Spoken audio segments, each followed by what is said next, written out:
Salam, üçbucaqlara aid belə bir sualın izahını verəcəm.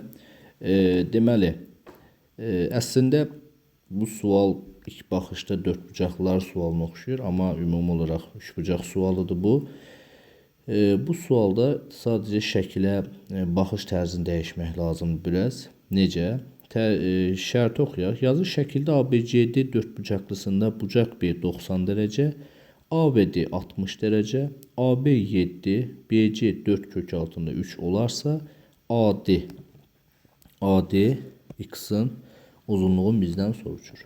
Deməli, mən ilk növbədə burada nə edəcəm? Mən AB-ni uzatsam və CD-ni bu formada uzaldaram.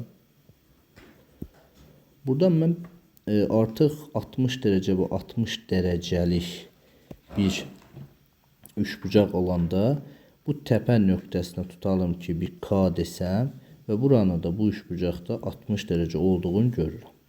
Artıq hər şey aydın olur. Bura 30 dərəcə, bura 90 dərəcə.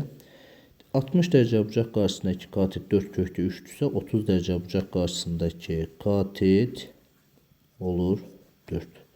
Artıq mən ümumi AK-nın uzunluğunu 11 tapdım. AK 11-dirsə və AKD bərabər tərəfli üçbucaq olduğu üçün AD də bərabər olur 11-ə.